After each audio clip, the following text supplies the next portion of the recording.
Ben, je vais tout simplement vous dire que c'est un jour de gloire. C'est un jour de gloire, c'est un jour d'espoir, un jour de victoire. C'est un jour que tous les Ivoiriens attendent.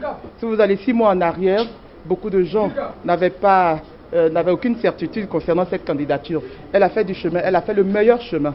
Elle a convaincu les Ivoiriens. La candidature du président Katabé a convaincu les Ivoiriens et a convaincu tout son entourage. Aujourd'hui, nous allons à cette bataille avec une ferme conviction que les Ivoiriens vont nous suivre. Parce que les réactions que nous avons dans le peuple prouvent que vraiment c'est une candidature d'espoir.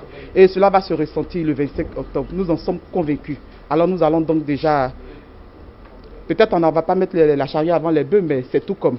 L'appel, c'est d'abord de dire aux Ivoiriens que, au sortir de cette crise, il n'y avait aucun mécanisme par lequel les Ivoiriens pouvaient manifester leur volonté.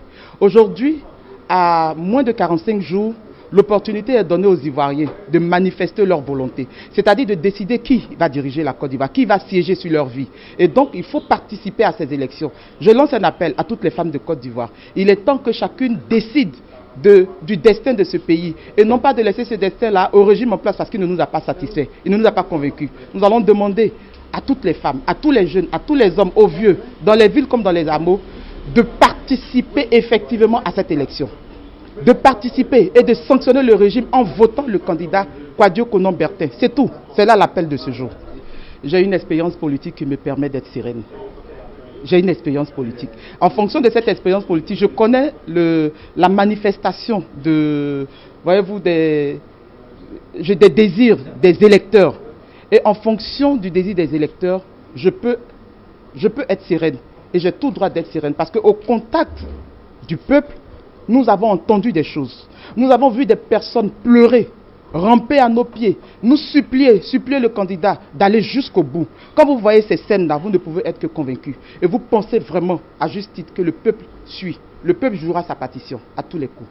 Certainement, autrement, pour créer un Ivoirien nouveau, pour créer une Côte d'Ivoire nouvelle, pas une Côte d'Ivoire qui va changer, qui va sortir d'une crise, mais une Côte d'Ivoire qui va elle ne va pas se désagréger, elle va plutôt se réintégrer, elle va se réconcilier, elle va se recomposer pour créer la dynamique de la joie et de la vie en communauté. Il ne s'agit pas de vivre ensemble pour vivre côte à côte, il s'agit vraiment de vivre ensemble pour partager les valeurs quotidiennes qui sont les valeurs des Ivoiriens, c'est-à-dire l'hospitalité, l'amour du prochain, le partage et ainsi de suite. C'est cela que nous voulons proposer aux Ivoiriens. Dans un climat de paix, chacun peut vaquer à ses occupations. Et nous sommes certains de créer le climat de paix, parce que nous sommes des hommes de paix, nous apporterons la paix.